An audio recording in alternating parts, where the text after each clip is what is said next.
Okay, well, welcome to another open poetry at Neat Coffee Bar, our sponsor, and the owner of Neat, Wayne Scott, is running for mayor. Vote for him if you're local. Woo! Go Wayne! Go Wayne! Okay, so as per request, we've decided to start these off the same way every time. And I'm starting it off with something from Lex45. And this one is a piece about skyscrapers, ostensibly. And it goes like this. It's called What Skyscrapers Mirror. It's written by me back in the year 2000. What skyscrapers mirror? He hated these sentences. They always sounded so whiny and egotistical. Sighing with resignation, he kept on. I breathe your sufferings by deep studying my own. We share these same fragile clay foot moldings. This skyscraper novel is an incantation of Charybdian whirling redemption. My word paint longs to be grasped, clutched by your palm. So they might transfigure Gould nightmares subconscious, long forgotten. See deep, gray clouded patterns which prison us both. Read and listen, listen, read. See ancient gray concrete walls, impossible plastic arcing, buttery melting as I unveil the next image. Towering glass mirror. Old green witch spiral skyward surrounds this life. You avoid, yet cling to it still. It's the only answer, answering every question. Convinced? No whole number solutions to skyscraper's fractal problem. Self lies shattered. Silver mirror, spidery breaks, slivers and sharp fragments. Resolution is temporary. Still internal image black marks resolution of spirit's arc north. No external catalyst for their evolution. Wipe clean this glass mirror. Be the author. What'll you write? Eyes squint, listening.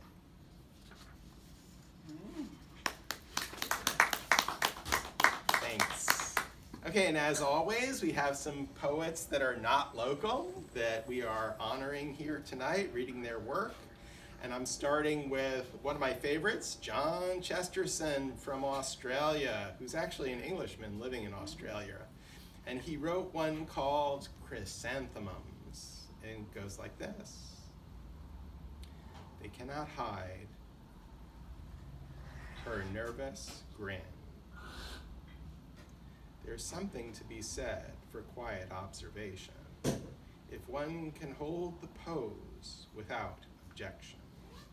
The way she dressed, hidden behind it, so looks like them, it becomes her. I've heard ebullient laughter such as this before, and seen her flowery dress, her sweeping flaxen ginger locks, purple lowly cheeks roll on, crimson lipstick traces waxing, raindrops caught beneath the crippled cloud, shed loud as thunder beads and loosely thread, sliding off and down her powdered chin, pain so lonely, thinly spread, she rocks in her own flamboyant plastic pot.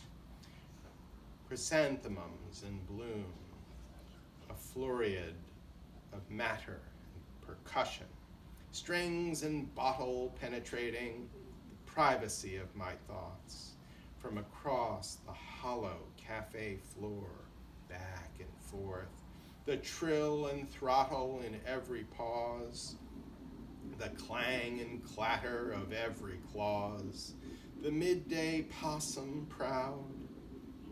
Oh my, all the bloomers and broadcast cause, all the cliches and incongruent applause. Imagine the thrill that shone her nervous grin, her truant glance in the twilight. You wouldn't even notice if it weren't for the resilience of her eau de plume. The unfamiliar vibrant blossom and wrinkled petals of brilliant madness and attention. Flowers barely half as sweet as the color of her chromatic skin. Love loves to bloom, and I wonder, did she laugh as much as when she was young? Violence and innocence her cage, hostility and sadness, the buds of frail beauty and rejection private, blushes she held within. It was the hidden, frigid, frosty frown of glossy buttercup and dazzled daisies in terracotta, disapproval grim and surely, that I must paint a picture, operetta of my own, something savored, something said, listen to the bark and mocking laughter in her favorite street cafe. Hate loves to hate. Can't hate it become them? Some say she lost her balance. What of it? That was John Chesterton. And let's do one more non-local poet, and then I'll hand over the mic. So this is from T. Mishael from Africa, and it's called Setsonai. I remember this guy. He's really good. So it's Setsonai, baked in a pie, scent of peeled rinds of grapefruit, blinks away the years. My apron licks up fig and basil extracts that don't look sharp as the TV's dainty dish. Red apples are nice on the paste plate. You're not yelling. The dog isn't barking loud in its kennel, and I'm drinking home-brewed chamomile with lime in a travel mug that's not mine. 420 blackbirds, and the doorbell rings with brownies, chicken, and embellished napkins pinned to greasy paper bags. I'll have you know you're still a shadow of colored pebbles in a gray room caressed by a stranger's birthmark. But my stairway to heaven is paved with moons or childs and tequila salts, a pocket full of rye. You return soft-spoken, an angel with a skewered haircut, magic wings cloaked in old jacquard, that pet bonsai, bright bracts and slippery Rothschild, dry at the edges, poking out of a cracked catchpot. Sing a song of sixpence. The street roars and lightning flashes on pale gravel stones that have formed a gridlock somewhere across your heart.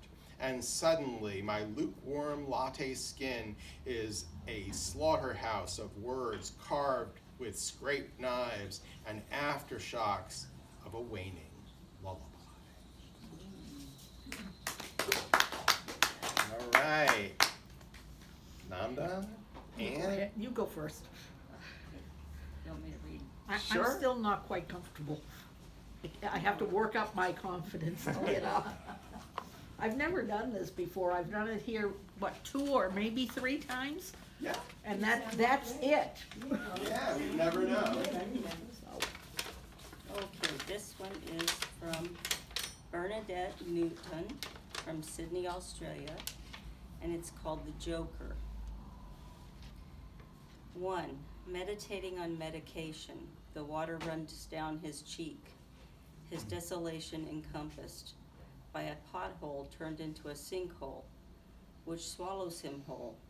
Spiders saunter up through the bitumen, fashioning a web of silk over his wounds. modern day maggots that steal the hide society would see of a clown bearing a tear tattoo, walloped with a sign of the times. 2. Suckling on a ruby red of paper roses, their inverted shells flummox the skin with goosebumps. He wakes during the witching hour, twitching, turning, chest beating, eyes dilated, waiting for an interminable banging at the door. Dreamscapes of hammers knocking. The clown reigns himself, with sloping shoulders waiting for the final nail to be slammed into the cerebral cortex. Yeah, Bernadette. Bernadette. Woo. Okay, this one's mine.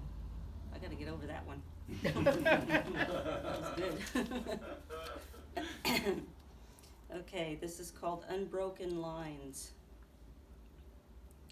Unbroken lines of primal ancestral power, standing for life-giving energy, active, strong, and of the spirit. Being consistently strong in character, impeccable with words and deeds. Within the many scenarios of now, bringing me around life's wheel, returning me to myself. Being, I'm not without weakness. My essence is an unwavering power of sublime energy. Its image is heaven. With the unrestricted flow of any fixed conditions within space and time, I am standing here and now. What I say and what I do in the exact moment is all that matters. Thus, conceived of motion, my time here is regarded as the basis of my soul's evolutionary experience. I stand before you now, sharing my innermost thoughts and feelings.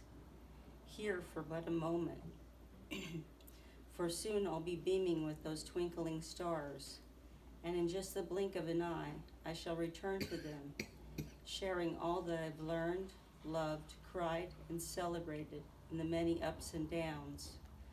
My star seeds excited chattering will most assuredly leave the other stars wondering if they too shall fall down in flames of love with this glorious planet Earth.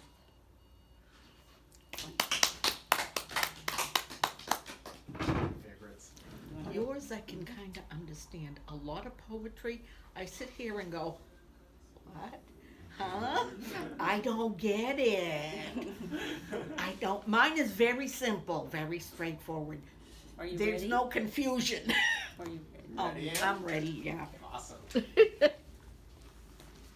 But I feel like I'm, compared to others, I'm very simple. Okay, dark clouds. Dark clouds seem to hover everywhere. You cannot see the light. It's there, but hidden, in the negativity that has become your life. The only way out requires finding that light. How? Where? What will it bring? What will bring it? Find your blessings, even one. We all have them, even in the worst of times. Find one and be filled with gratitude for it. Find another and another. They are all around us if we will look. Focus on them and again fill up with gratitude. And for each blessing found and for all gratitude offered, more light comes in. You feel more positive. And from that positive place, more and more blessings will come. And then more gratitude. This is one eternal round. And thus the sun shines once again. This is for a dear friend of mine who's going through really dark and cloudy times. That's beautiful. Very nice. Okay, so I've got more non-local poets. Let me get on camera. So I've got more non-local poets. This is a poem by Laurent Yvonne Gurewitch of Buffalo, New York. And it's called Nevermore. Like the raven? Like the Raven. It's a tribute poem, yeah. Soft lament I sing on this lovesick morn, over which a thin sun rises, struggling against the haze that hugs dark shores of a hidden lake. I walk the path meandering its edge, upon which the bullfrog moralizes, responding to the sorrow this grieving mourning walker makes. Never love, he glub-dubs, and your spirit need never weep. Nevermore, quoth the raven, newly risen, still half asleep. Oh, go back to bed, bullfrog rumbled. We rue the day you read that book. We are lost, we vellum tumbled, fate tempting you to look. Long gone, lugubrious with nevermore, melancholic and morose, your only intonation has now become maddeningly lachrymose. You flap silently hither and yon, from sunrise until pitch dark. All one hears is nevermore, a feathered seer with one remark. Off the raven flew, nevermore, he loudly croaked, vanishing into the old growth pines, where nevermore was again evoked. I eyed the frog, he stared unafraid, then returned to his morning song. Never love, he burbled, adding, the raven hasn't got it wrong. Nice, right? That one I got. Okay, so this is a new poet that we haven't featured yet in Neat. He is one of my favorites. He is incredibly dense. His name is Eric Daniel Herman, and he is from Alaska. And this is one of my favorites of his. It's called Ghosts of My Life, Sinking in a Stream of Consciousness. Act 1, melting into the crucible of her sapphire and steel stare, I felt myself turn into liquid in the most lucid, fluid stream, where my outlines disappeared, with my insides dispersed on the table of a roadside cafe, plucked out if the 1940s, lost in the smooth swing of background, Glenn Miller, big band jazz, and a chorus of old man monotone conversation, volume turning up a few bars at an attempt in outcompeting every rustling turn of crinkled second-hand newspaper page, hunters, soldiers, tailors, and painters seemed to account for the patronage as this fever dream slipped deeper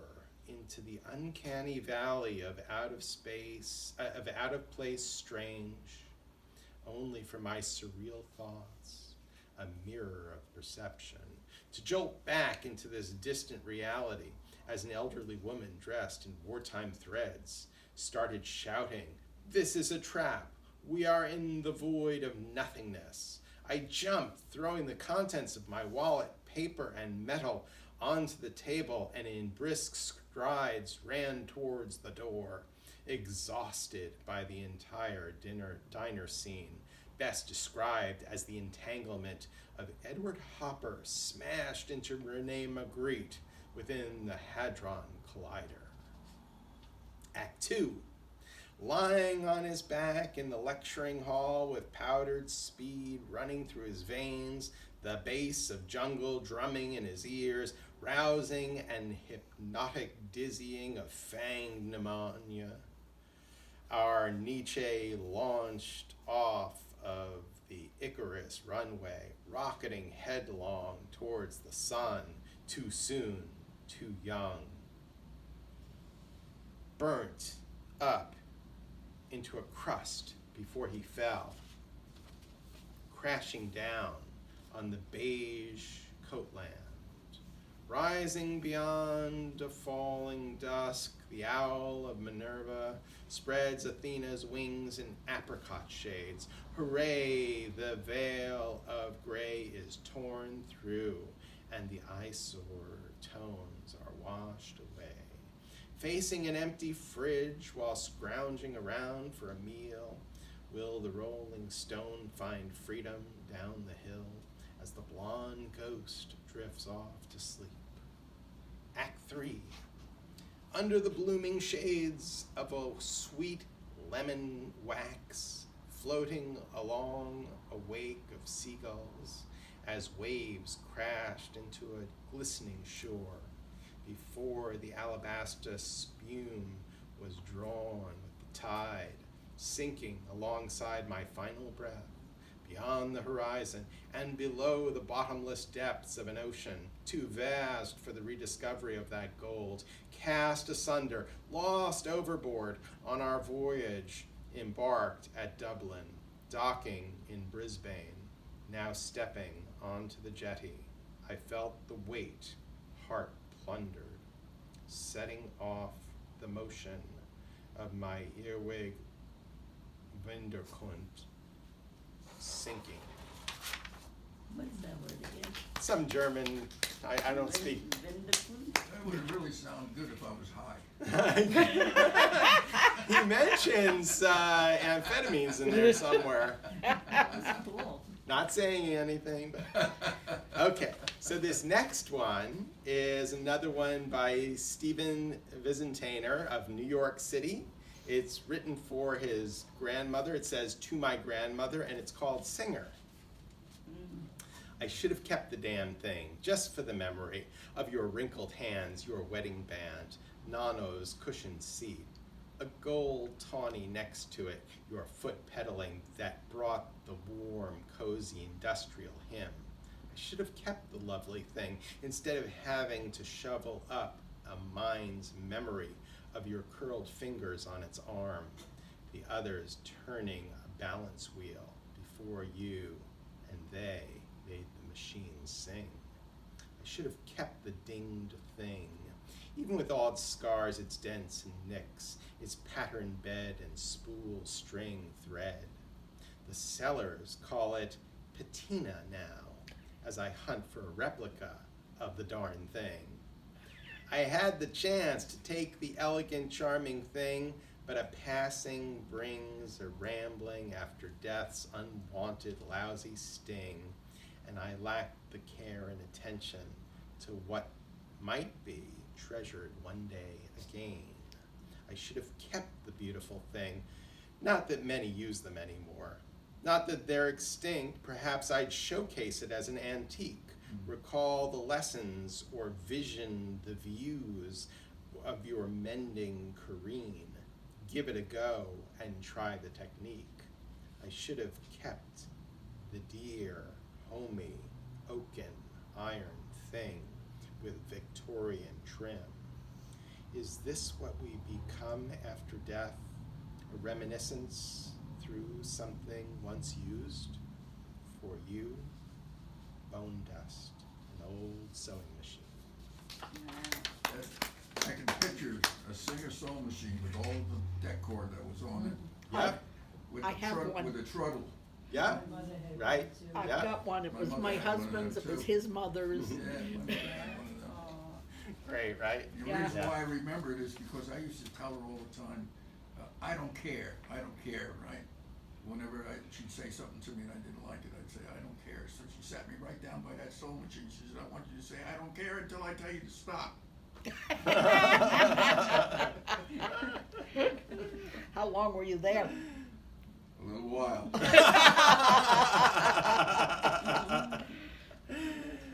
Okay, so I've got a couple here of mine. This one's called The Resurrection. And it goes like this. 3 days passed. 3 days we waited. The temple destroyed. A body buried and sealed in stone. The earth quaked. Surely this was the sun. But 3 days passed and the temple has not risen. Centuries round his tomb stir not, and we are, all of us, lost. No holy chant pierces man's darkest hour. The temple destroyed has not risen. The sun entombed in earth, estranged from man and father, weeps. All weep, all pray, not for ourselves, but for bleak posterity. Then the earth quakes, his angel appears. Again we doubted, again we are ashamed. But the stone rolls back, revealing his countenance. Like lightning it purges human frailty. 3 days past, a covenant restored. The Christ rises, victor over death. The Christ has risen, the cosmology restored. Nice. Yeah, every once in a while I do one of those religious ones. And this is one that I actually wrote for a pastor. And it goes Is like that when this. your father passed away? What, the resurrection? No, the one that you were about to read. No, this is written for Dr. Judy Brown, who married us. Oh, Remember? I remember her. 1995. Okay, so I wrote this for her. She's subsequently married, so if you look her up, it's not under Judy Brown, it's whatever her married name is now. But she's still around. And I wrote this for her. It's called Garments Weaved from Paradise. Midst the darkest shades of life, throughout the dream-dead hour, when a woman finds cause to curse her birth and wish her body lose its power, in dreaded moments such as these, she prays unto Lord Jesus Christ. He hears her cry and dries her tears with garments weaved from paradise. That's beautiful. All right, who's up? Can we go? There's a tree in the meadow, the stream drifting by. You get it? Get up. Go on, Dad. That's a song now. You can say it. You want to hum a You ditty? can sing I it. think I remember it all. Ah. I don't think, the tree in the meadow, the stream drifting by. And I'd find it on the internet for you, but my phone's being used for the recording. that's an old one. Old. Okay, this is called Resurrected Feminine Power. Powerful feminine energies of rebirth are at play again. The only consensus is the intensity of feeling inherent in it. Some define it as a temptress who may lead a soul astray by diving deeper into the transformative power of my shadows. Visiting in my dreams, trickster temptress ignites breakthroughs of a feeling nature. As a woman, this stalker shadow of my dreams shows me that my own power may be in need of resurrection once again. Resurrection after being forced underground and after being misunderstood or thought to be bad, yet once again. I understand when meeting with contention in another that it would be wise to examine myself thoroughly. I know this to be true. Portraying an opportunity to see the opposite of what I believed about myself to be true, I become fixated on the qualities which I do possess, instead of merely those I lack. This helps me to keep focused with my feet upon my destined path. For as hate is the shadow of love and fear is the shadow of trust, something's on the horizon. It longs to teach me the many ways, turning difficulty into meaning, while transforming fear into an authentic state of love. Penetrating winds blow below the creative. Together they unleash what is hidden to reveal my authentic power. For this goes deep, for it is part of my entry to truth. Something within my soul is changing me profoundly, through every encounter by bringing me one step closer to my most authentic face. I like that. Very nice. Thank you. And you ready? Okay. This one's called Trees. I love trees. All kinds of trees.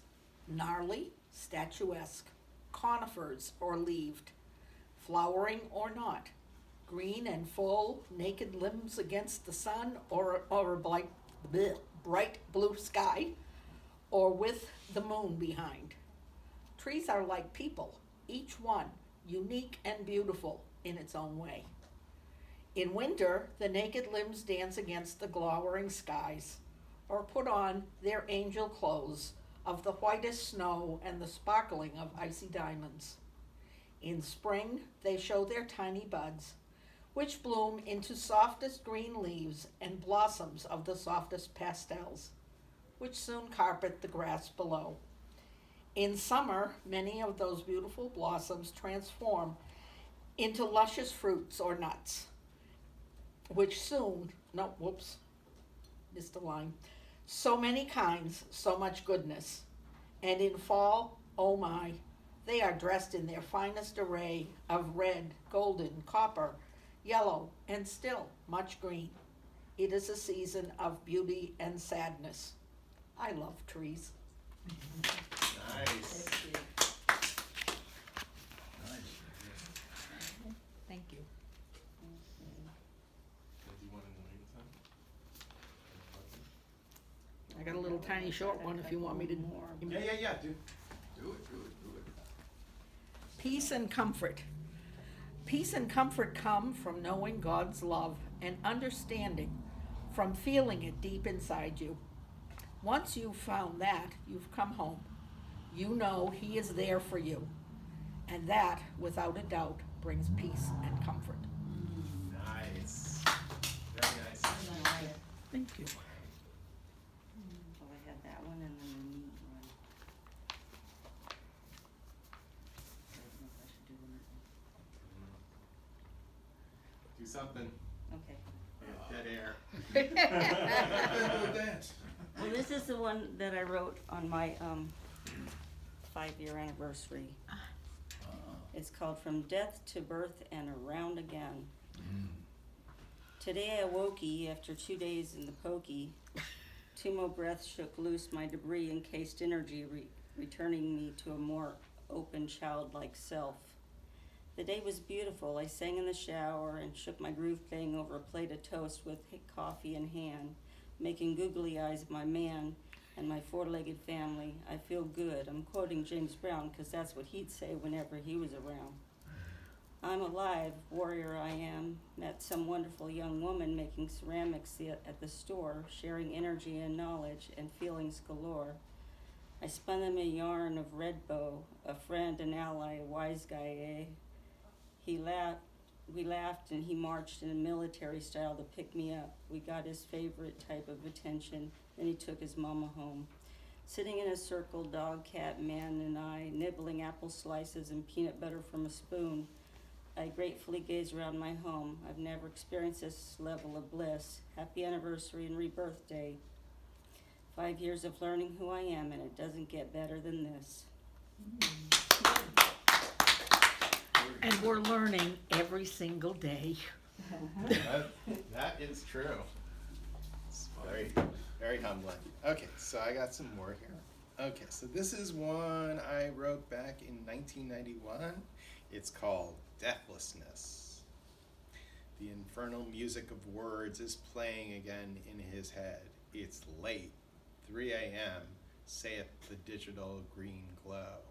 Bloodshot sleeplessness claws limelight photons, illumines deadly nightshades of Angelus in cold deathlessness. He will not sleep again tonight. Incessant infernal music of words is wailing again mid soft lobes. His curse, poetry. And it's late in the literary era. Still, he deathlessly embodies alienated, fragmented, decomposing creativity. Though he wasn't embryoed when Ginsberg howled or Burroughs served naked lunch, only snorted heroin thrice, no quarter desired. Is he delusionally insane, believing these ceaseless, sleepless, ink-stained nights are not ecclesiastical vanity? Born too late in literary history, he curses God, contemplates bladed veins, and prays death. At least he'd sleep. Free from the incessant, infernal music of words is playing again in his head. But death spirals to deathlessness, cursed by a gnawing knowing that souls are indestructible, deathless. There is no rest, no escape from suffering. That existential pain of being is deathless, is deathlessness. Resigned to 27th fate in the Lord of our year 1991, deathless reigns weep supreme o'er America's wheat plains beneath homes of scalped braves, and the infernal music of words with its pain-filled, insanity-seated red menstrual glory is playing again, again in his soul meat. He will not sleep again tonight. Nice. All right. Okay, here's a different one. This one is called The Murdered God. Murder what? The Murdered God. Murdered God. Oh. Rising human form mid arabesque desert sands, eerie wailing echoes through crumbling mosques, lamentations peak ancient mountains for the murdered God. The paths we tread, he suffered them all before. Now history distorts his Levantine features, romanticized, political, surreal. Old centuries take of his blood and flesh, dank prisons, forgotten, time kept, still drink of his legacy. Mute saints stumble. Listen as the earthly forms turn ghosted. Does he watch, hear, and answer, or is he man's victim still? Or only symbol, slain lamb, murdered God, a light reflecting inward, shepherd calling to truth beyond refraction, harmony, unity still.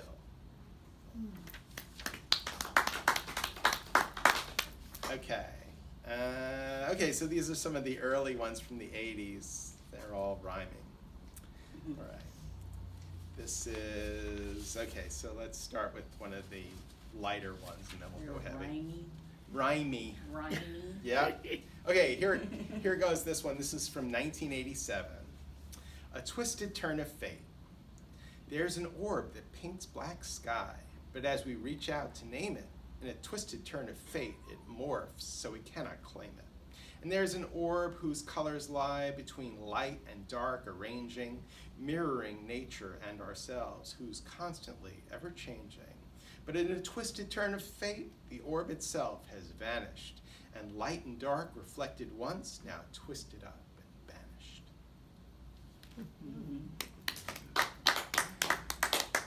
Okay, and this one's called The Ancient Hills. The ancient hills trill out to me with long dead dreams and memory, with songs no human tongue can sing of water birds and carrion king. The ancient paths my feet still tread, though modern man with fear doth dread. The ancient wisdom of this land, thin veiled by mist of ocean's hand. And though these hills through silence speak, their message tween the wood doth creak of timeless peace midst blackened night and vision grace spite blinded sight. Okay. This is kind of a spooky one, but Oh, nice. it's called Accursed. Cursed. Accursed. He prayed to be a writer fair. He prayed a holy penman's lair. And Godhead is just, and Godhead is right, for it granted his plea that very same night. And right he did, and long and hard, with songs so white they called him bard. He sang of love, he sang of truth, he sang of death, he sang of youth. Then Almighty cried and laughed, time to pay now for your craft. Now 'tis time to right the wrong and sing the cursed and wretched song. Now 'tis time for words bleak and true, to show men what they mustn't do, to tell them that they cannot hide nor cloak their deeds in foolish pride. And the words that did come were blackest of dirt, and when they were read, all winced in their hurt. If it be thy will, O Lord, take this cup away, accursed by celestial silence, forever his fate does stay. And so he sings this darkest song of how to do the purest wrong. And any time he hesitates to put the words to pen, Godhead screams them tirelessly, incessantly again. Very good, very good. Okay, you got another one, Ann? I got one more. Great. Great. I told them earlier, I went to the doctor's with a friend, I drove her and sat out in my car. And she was in there about 45 minutes. And in that 45 minutes, I wrote these 4 poems that I've read. Wow, you're on a. Yeah. So, haven't written one since, but find your light. This again is for that same friend. Find your light within the darkness. It is there, though hard to see. You have to look, you have to seek, you have to search. But if you focus on what is good, you will find it. Once you find one tiny bit of good, one tiny blessing, be filled to overflowing in gratitude. Gratitude brings more good, more blessings, and that brings the light. And that light helps you to see even better, to find even more that is positive and good. All your blessings. You have come out of the darkness and lack and into abundance and light. Nice. Nice. It's kind of my philosophy on life, that you can, I lived years with depression, and now usually I can get out of depression by looking for my blessings and by being filled with gratitude, Gratitude. and it keeps going and going. Yeah. That's how it works. That's how we do it. Got another one? We got Got 15 minutes. And now we're missing Cody, we're missing Tom, and we're missing, who else? I don't know if I got any old ones that I didn't read. Okay, well, I got one that I wrote for Neat, but he's gonna get somebody to professionally sing it. So, here we go. Do it. And if you ever saw the movie, Arthur. Arthur, it's a theme song from Arthur, it's into that too. When you get drunk when you get caught between the moon and New York City. When you get caught between the moon and New York City. Oh, yeah. Okay. Once in your life you'll find it, something that turns your heart around, and next thing you know you're closing down the town. Wake up and it's still with you, even though you left it way across town. You're wondering to yourself, hey, what have I found? When you get caught between Neat and Newport Richie, I know it's crazy, but it's true. If you get caught between Neat and Newport Richie, the best that you can do, the best that you can do is have a cup. Wayne does what is needed. All of his life was freeze-dried taster's choice, and deep in his heart he knew there was so much more. Living his life one day at a time, he's showing himself a really good time. He's laughing about the way they want him to be. When you get caught between Neat and Newport Richie, I know it's crazy, but it's true. If you get caught between Neat and Newport Richie, the best that you can do, the best that you can do is have a cup. And there's this, something about walking into Neat and let Wayne take care of you and blah, blah, blah, blah, blah. I like that, that's cute. Yeah.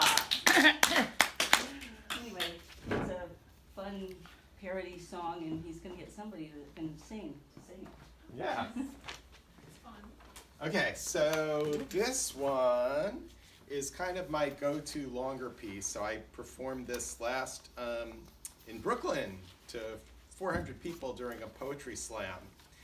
And it is called Koyaanisqatsi, which is Hopi, and it means life out of balance. That's the translation of it. Sound familiar? That's most of us, most Yeah. of the time. Yeah. Steel drills deep, digging precious metal out the Hopi land. Black cobwebs, tight spun back and forth across their desert sky, birthing nightmare waking and waking nightmares, glaring down on swarming, swimming pages of ceaseless, messageless, egoless, fragmented, nonsensical, nonsensual chaos. Forgotten verses, drips, drops onto forwards, prefaces, introductions, my words bleeding into another poet's brain pan. Nothing is sacred, nothing unique, nothing poetic. Lost in foggy, deathless soup of words, vowels, consonants, fragments, milky, black, bleak, beastly, ugly, deathless. Is this writing? Where has beauty gone? Where was her curtain call? Is this dress rehearsal or a finished product suitable for framing at the Guggenheim?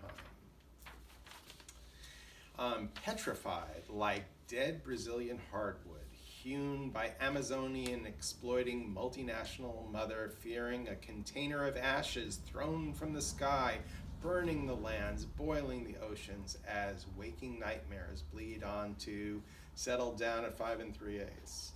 Salvationless, Christed pages. Now all my words are repeating. Now I'm lost. Now worded diarrhea has murdered our holy virgin birth, polluted, aborted, desecrated ghosts of poets past, present, future. I fear you most of all as poetry melts into prose. Ingenuity lay dead, and nightmare wakings bleed onto salvationless, Christed pages. All my words are repeating now, lost in a milky, soupy existence of a Shakespearean desiring of this man's art and that man's scope, and chaos, meaningless, fragmented, lifeless, deathless, verseless, automated, automatic, automated chaos bleeds tragedies. My orderly world of poetic loveliness laid mangled by a rabid pit bull seeking a postmodern fire hydrant, a clean, scentless, karma-free spot to sleep, perchance to dream of worlds with order and pens with lyricism, with meter, rhyme, verse, with totalitarian, militant mysticism, with order, obedience, zig heil, absence of anarchy, absence of, perchance to, dream, of paradise regained, of innocence, when I naively believed I would not fall prey to the sickness, deathless, meaningless, fragmented, abyss, spiritual voidness of postmodernism, whatever that is, bleak chaos, which we, like impaled bony vultures, pick clean, my once ordered, structured, pissing against the wind, cliche-bitten brain. Full frontal lobotomies are not, no, they just fade dead away. Okay, you got another one, Pam? Probably I gotta wait. Wheel of Fortune. Wheel of Fortune? Yeah, And then, and it.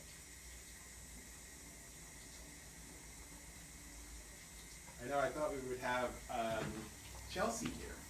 So, she has Yeah, tons of poems. she takes plenty of time. I think I've You got got it. one? I think so. I don't Alrighty, think then. I've read this one before. Let's do it. Seesaw.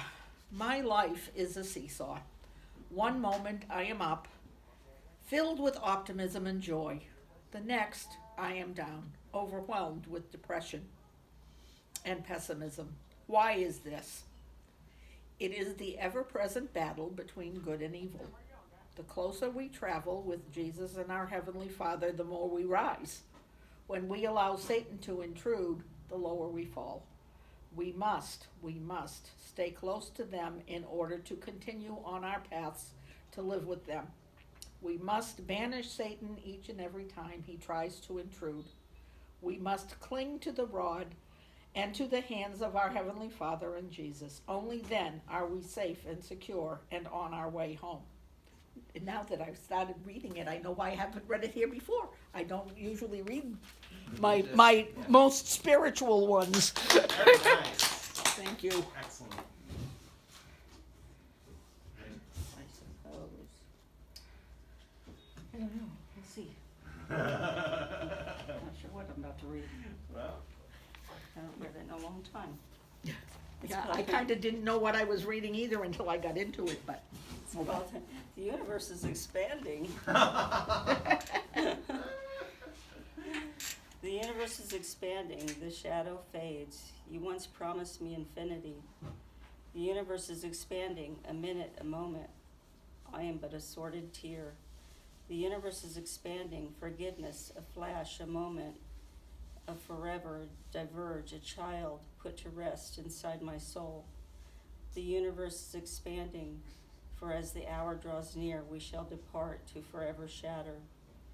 There is only an illusion of self. In the end, the shadow fades to the bleak-hearted. The universe is expanding. You once promised me to an eternity. For when the time comes, darkness descends, not but a stolen kiss. The universe is expanding, tortured, torn. The universe is expanding. The universe is expanding. Please save her. She needs saving. alright, so, trying to see what I haven't read already. Let's see. I don't know if I've read this one before. Did I read Forgiveness for you guys? We're not sure I that got we. short-term memory loss. So it'll be as if I never read it. Right, there you go. Okay. You read it again. All right. So this one is called Forgiveness, and it goes like this. Blood-red wounds wept for this world. The season of hope unfurls. Those solution claws up from knotted belly, bleak emptiness drains me still as I struggle to surrender. Tormentors, past, present, all forgiven now. All save the mirror's warped reflection. Set clocks 5 minutes or 50 years forward, hard task remains unaltered. Pardon or wither, grow or die. A million flecks of cascading thought now wrapped in a single act as I fall to knees and pray and forgive us our trespasses as we. I like that. All right, well, I can read this next one, but I'm going to be breaking anonymity. I don't know if I should. It's called Anonymity. Go ahead. Should I read it? I don't know. You gotta ask him. It's okay with me. All right. Okay, this one's called Anonymity. And it goes like this. Oh, this is actually a performance piece. So when I say, hi, my name is, then you guys go, it's actually, hi, my name is shh, and you guys actually go, hi, shh, and then that's it. Okay. Hi, my name is shh. Hi, shh. And no, I'm not an alcoholic. I'm not an alcoholic, but I bought her cheap half-gallon plastic vodka bottles until Stone, the liquor clerk's store, accused me of, but not an alcoholic. But remember Mom drowning childhood sorrows, or trying to. I'm not an alcoholic, but when I saw her cross office with highball and palm, deja vu. Not an alcoholic, but poured out full jars of white lightning. Remember her blackouts, red wine, bile puking, screaming, 2 a.m. drunk dialing, her feet swollen, weeping for flashing white red of ER lights. I'm not an alcoholic, but I married It's an anonymous program. No, I'm not an alcoholic, but I love one. Okay, two.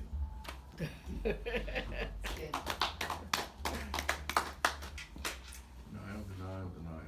That's what you should have named that. Denial. Yeah, And that's not a river in Egypt. that's right. Okay, I think that's all that I've got, unless you want to hand me your phone. You want to read another one, Pam? Yeah, that's. We got a couple minutes more. It's funny because last time we were thinking you, Ann, and Tom, and I knew Pam wasn't going to be here. And now this time we're thinking Where's Chelsea? Okay, this is called They Hate Because They Fear. They hate because they fear. Segregated days turn into months. Months turn to years, all while living within a structure built upon lies. They torture others due to their lack. If one turns to the other cheek, it's seen as weaknesses, for which they also attack. Told how to think, what to believe, salvation can't be found if boots force others to their knees. Wrap your way around my truth. Allow me to swim within your vast sea. It takes nothing away from you, nor does it take anything away from me. Hand in hand, respect, tolerance, equality of all. Anything less than this is nothing more than a monster who forces kindred brothers and sisters to crawl. I think we're pretty close to 6 o'clock. I think we did it. I think we did it. All right. Well, thank you, everyone. Thank you.